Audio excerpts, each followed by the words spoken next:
You know how sometimes you stumble across something that just makes you tilt your head and go, huh? Mm-hmm. That's exactly where we're starting today. We're diving into the mystery of the hum. Ah, yes, the hum. Think of it as this persistent, low-frequency noise.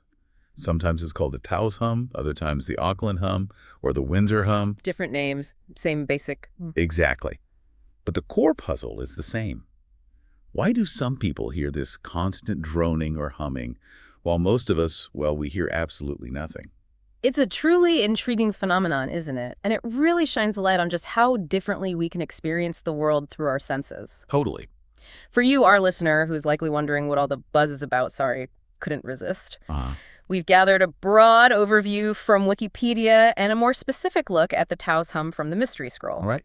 Our goal in this deep dive is basically to move beyond just the weirdness of it all and really understand what the sources tell us, what's known, what's still a big question mark, and maybe what might surprise you.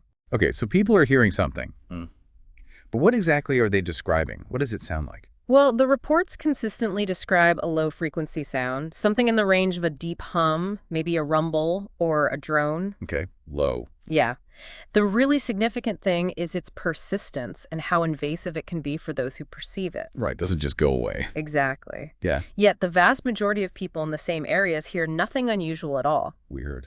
One of the earliest detailed accounts, this was back in 1973, described it as a low-throbbing background noise. Throbbing, okay. And it peaked in the 30 to 40 hertz range. What's interesting, too, are the conditions mentioned. Mm-hmm. Cool weather, a light breeze, often early morning. Oh, specific conditions. Yeah, and confined to a relatively small area, about a 10-kilometer width in that report. So it gives you an initial sense of how specific and yet elusive this whole thing can be. That's almost like a weather-dependent ghost note or something. Kind of, yeah. So it's not this global constant sound for everyone then. It seems to pop up in specific places. Where have we seen these hotspots? Absolutely. Several locations have become particularly associated with the hum. The Taos Hum in New Mexico is probably the most famous one. Right, I've heard of that. A study conducted there in the early 1990s indicated that about 2% of residents reported hearing it. 2%. Not huge, but not insignificant either. No, exactly. And here's a detail that really makes you think. Each of those individuals reported hearing the hum at a slightly different frequency. Oh, really? Within the same town? Yes, ranging from 32 to 80 hertz, often with a subtle pulsing or modulation between 0.5 and 2 hertz. Oh. There was even a report of someone being able to actually drive away from it, suggesting it had a localized source with a potential range of maybe up to 30 miles. So you could escape it, potentially. Apparently, for some. Mm-hmm. Demographically, it seemed to affect men and women roughly equally, and middle-aged individuals were more likely to be among those who heard it. It makes you wonder if there's something about our ears or perception that changes as we age, you know? Yeah, definitely. That variation in frequency within the same location is fascinating. It hints at a complexity we might not initially expect. What about these other hums, like in Auckland or Windsor? Are they similar? They share the characteristic of a persistent low-frequency noise, yes, but with their own distinct aspects. The Auckland hum in New Zealand, for example, it was studied by Tom Moore back in 2006. Okay. His research, involving recordings and simulating sounds, pointed towards a frequency around 56 hertz. 56 hertz. Different again. Yeah. Then you have the Windsor hum in Ontario, Canada, which really gained widespread attention starting in late 2011. Right, I remember hearing about that one. Lots of complaints. Oh, yeah. This was described as a low droning vibration, and at times the reports indicated it was incredibly loud, causing significant disruption. On one evening in 2012, officials apparently received, get this, 22,000 complaints. Wow, 22,000 in one night. Mm-hmm. The focus of suspicion very quickly landed on Zug Island. Zug Island. It has this almost mythical, isolated sound to it. What made it the prime suspect in the Windsor case? Well, it's a heavily industrialized area right there on the Detroit River. The main suspicion fell on a steel mill operated by U.S. Steel. It's a steel mill. Makes sense for low-frequency noise. It does. Initially, the company stated that no new equipment had been installed that could be causing such a noise. However, what's particularly compelling is that when the blast furnaces at that specific plant were taken offline in April 2020, Let me guess. The hum stopped. reports of the Windsor hum seemed to effectively stop, yes. And Canadian officials had even faced considerable difficulties in gaining access to Zug Island to conduct their own investigations. Jurisdiction issues. Exactly, which really underscores the complexities when potential sources are located across international borders. It certainly suggests a strong correlation, even if definitively proving causation was challenging at the time. So in that instance, it sounds like they may have stumbled upon a very likely source. Were there other cases where specific culprits were actually identified for these hums? Yes, and these isolated cases offer valuable clues even if they don't explain all the mysteries. In 2021, reports emerged in Frankfurt and Darmstadt, Germany. Okay, more recent one. Yeah. Interestingly, by the following year in Darmstadt, authorities were able to trace some of the reported hums to more mundane sources. Faulty air conditioning units, a malfunctioning heat pump. Oh, so sometimes it's just a broken machine nearby. Sometimes, even some noise mitigation infrastructure at energy plants that was inadvertently causing new sounds. Right. And more recently, in 2022, similar low-frequency noises were reported in St. Louis County, Missouri, and surrounding areas, and then again in 2023 in Oman, Northern Ireland. So it shows this isn't just a few isolated incidents scattered across decades, you know? Definitely keeps popping up. Okay, so we've got a picture of where and when these things happen. Now let's delve into the big question. What could be causing them? Let's start with the technical and environmental explanations that have been proposed. Okay. One particularly persistent theory, championed by an industrial facilities engineer named Steve Kohlhaas, is quite compelling in its specificity. Right. He apparently dedicated a significant amount of his own resources, time and money, to investigate this. His theory centers on high-pressure gas pipelines. Gas pipelines, how would that work? Well, his independent research led him to the conclusion that all the hum locations he studied were either directly along or in very close proximity to these pipelines. Interesting. There's even a documentary called Doom Vibrations that follows his, decade-long investigation into this specific connection. Wow. It raises the question of whether vibrations within these huge pipeline systems could be traveling somehow and being perceived in certain localized conditions. High-pressure gas lines, that's a very tangible potential cause. It makes you wonder about the mechanics of how that could translate into an audible hum. For some, but not others, though. Exactly. What about broader environmental factors? Anything else? Well, David Bagley, who's an expert in audiology, provided a perspective back in 2009 that suggests we might be looking at a combination of factors. Okay. He proposed that in roughly 1/3 of reported cases, the hum could indeed be linked to actual physical sounds in the environment. You know, things like industrial machinery operating at low frequencies or large ventilation fans. Standard stuff, maybe hard to track down. Right, the usual suspects. But he also suggested that in the remaining 2/3, the perception might arise from individuals becoming maybe hyper-aware of otherwise ordinary background sounds. Like focusing in on something most people tune out. Or perhaps having a heightened sensitivity to low-frequency noise in general. It's really important to note, though, that even with this perspective, Bagley acknowledges that the majority of reported cases remain unexplained. And the sheer number of people reporting this phenomenon suggests it's not something to simply dismiss as overactive imaginations. That's a really important point. The sheer volume of reports in some areas, like Windsor, you just can't ignore that. The common description of the hum often includes this comparison to a distant diesel engine, right? Yes, that comes up a lot. Does that point us towards any particular types of mechanical sources? It's a natural association to make with low-frequency rumbles, isn't it?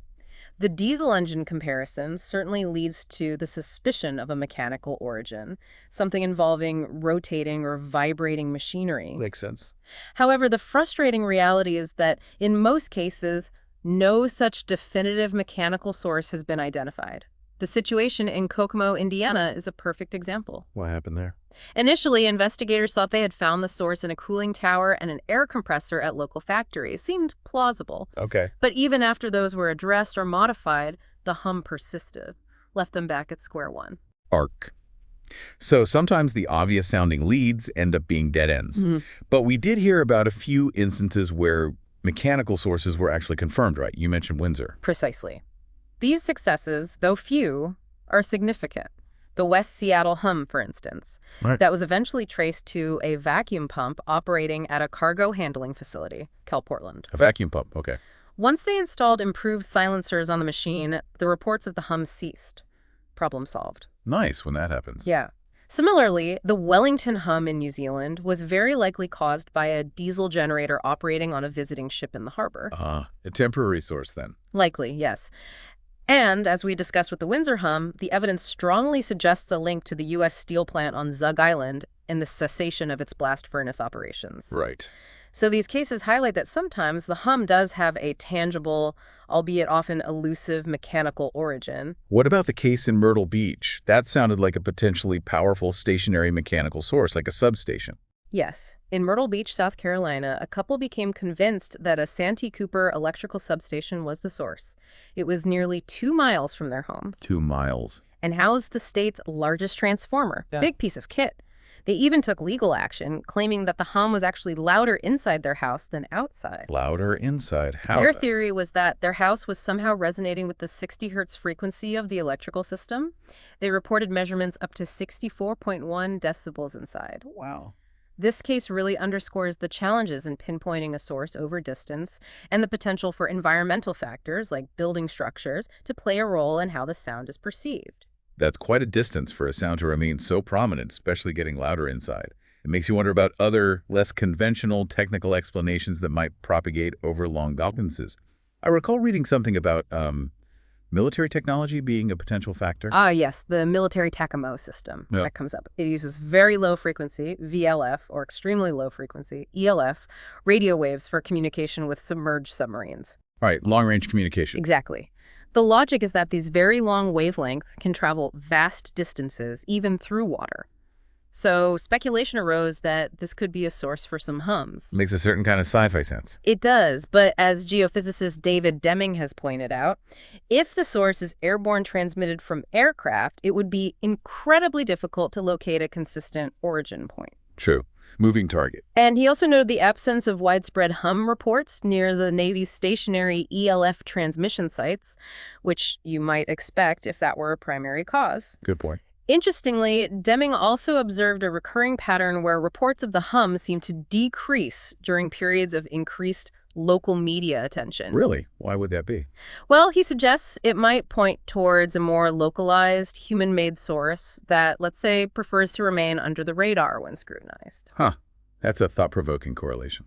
It does make you lean towards something less ethereal, maybe. Potentially. There was also a mention of the jet stream as a potential cause in one of our sources. It sounds rather out there. It was indeed an early suggestion dating back to 1973, proposed by Philip Dickinson. Jet stream noise. His idea was that the 30 to 40 hertz hum could potentially be generated by the sheer forces between the fast-moving jet stream and slower-moving air masses lower down. Oh. He even speculated that power line posts or the resonant frequencies of rooms could amplify these subtle vibrations. Huh? However, Jeff Leventhal, who is a highly respected expert in acoustics and vibration, pretty swiftly dismissed this idea. Didn't buy it. No. He characterized it as absolute nonsense, basically, in light of our understanding of atmospheric physics and sound propagation. So, the jet stream theory is not considered a viable explanation within the scientific community. Right. Okay, file that under unlikely. So a wide range of technical and environmental possibilities, some more grounded than others. What about explanations that look inward? Could the hum be originating within our own bodies or our perception? That's a crucial area to consider, absolutely. One of the most frequently suggested medical explanations for the hum is tinnitus. Ringing in the ears. But this is a hum, right? Well, tinnitus is essentially the perception of sound when no corresponding external sound is present. It's a broad term. It covers ringing, buzzing, hissing, and yes, potentially low-frequency humming. Okay. Some physicians propose that the hum could be a specific form of low-frequency tinnitus, maybe what's sometimes called a venous hum, caused by blood flow or muscle activity near the ear. So an internal body sound? Possibly. However, there is a significant debate here because many individuals who experience the hum adamantly insist that it feels like an external sound. Yeah, they don't feel it's in their head. Exactly. They often report it being more noticeable indoors, sometimes even seeming to penetrate walls, although others experience it just as intensely wherever they are. It's also been observed that using soundproofing measures can, paradoxically, sometimes make the hum seem more apparent by reducing other masking ambient noises, so you hear the hum more clearly. This whole internal versus external debate is really central to the mystery. Okay, so if it's not traditional tinnitus in all cases, Could there be other internal sounds our ears themselves are generating that we're somehow becoming aware of? I remember reading something about spontaneous otoacoustic emissions, SOAEs. Exactly right. Human ears are surprisingly active. They can actually produce their own very faint sounds known as spontaneous otoacoustic emissions, or SOAEs. Our ears make noise, They can, yes. Studies indicate that a significant portion of adults with normal hearing, maybe 38 to 60%, experience these emissions. but we don't hear them. The vast majority are completely unaware of them. When they are consciously perceived, they are typically described as very faint hissing, buzzing, or ringing sounds, usually only noticeable in extremely quiet environments. Okay. Given the subjective nature of who hears the Taos hum and the range of frequencies reported, researchers did consider SOAEs as a potential contributing factor, particularly for individuals reporting frequencies within the typical range of these emissions. But again, it doesn't fully explain the external feeling for many. Right.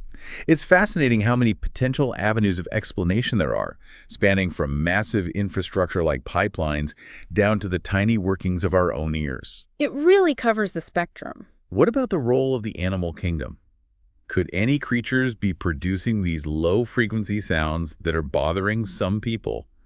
Fish, maybe? Yes, the possibility of animal sources has definitely been investigated in certain cases. For example, in the West Seattle hum incident, the midshipman fish, The toadfish. also known as the toadfish, Yeah. it was considered as a potential cause. This was partly due to a previous case in Sausalito, California. What happened there? The mating calls of male midshipman fish, which are a low-frequency humming sound, resonated through the hulls of houseboats and caused significant disturbance to residents. Ah, so there was precedent. There was. However, in the West Seattle case, researchers at the University of Washington looked into it and concluded it was highly unlikely that fish sounds transmitted through boat hulls could travel far enough inland to account for the widespread reports of the hum there. Right. Geography matters. Mm-hmm. A similar hypothesis was put forward for the Hyde hum in the UK, suggesting a particular species of sonic fish might be responsible. But local environmental authorities expressed skepticism, as that type of fish isn't known to be common in UK inshore waters. So less likely there, too. Seems so. Interestingly, the Hythe hum was actually recorded, but its precise source remained unidentified as of early 2014.